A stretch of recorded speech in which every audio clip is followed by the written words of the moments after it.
ప్రకటన గ్రంథం 1:6. మనల్ని ప్రేమిస్తూ తన రక్తం వలన మన పాపాల నుండి మనల్ని విడిపించిన వానికి మహిమ, ప్రభావము యుగయుగములు కలుగునుగాక. ఆమేన్.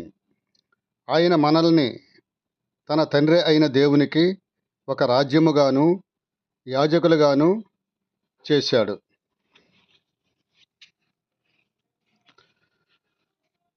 యేసు రక్తము చేత కడగబడుట.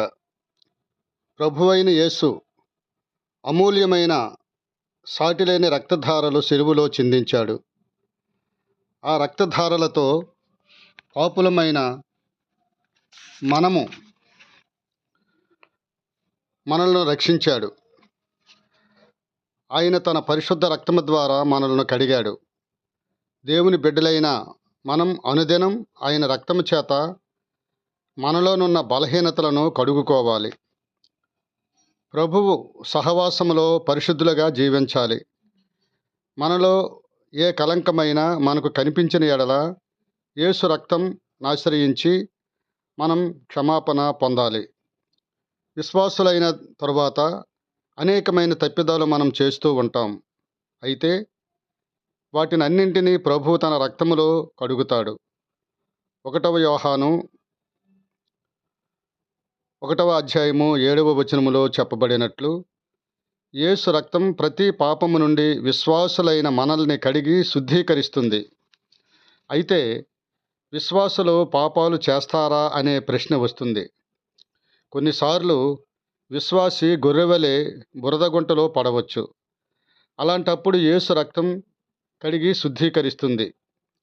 గొర్రె బురదను మెచ్చదు, అందువల్ల పడిన గుంటలో నుండి బయటకు వస్తుంది.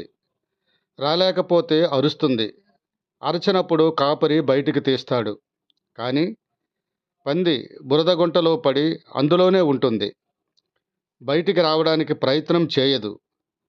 విశ్వాసులు బుద్ధిపూర్వకముగా పందివలే బురదలో పడి ఉండి అందులోనే ఉండటానికి ఇష్టపడితే వారు విశ్వాసుల కారని మనం తెలుసుకోవాలి.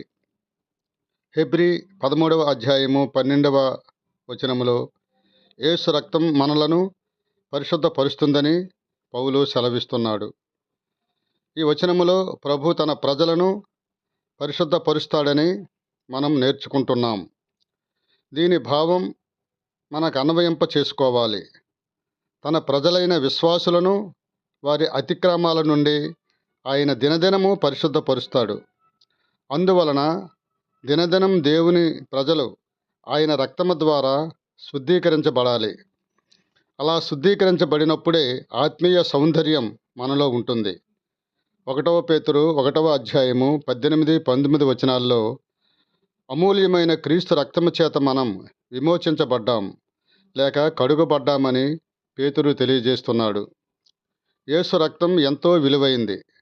ఆయన రక్తం మనలను కడిగి శుద్ధీకరించి ఆయన కోరిన ఆత్మ సౌందర్యం మనం కలిగిండినట్లుగా చేస్తుంది. ఇంతకు మనలను కడిగి శుద్ధీకరించినది వాక్యమా, పరిశుద్ధాత్మ దేవుడా, యేసు రక్తమా? ఈ ముగ్గురు కలిసి మనలను శుద్ధీకరిస్తారు.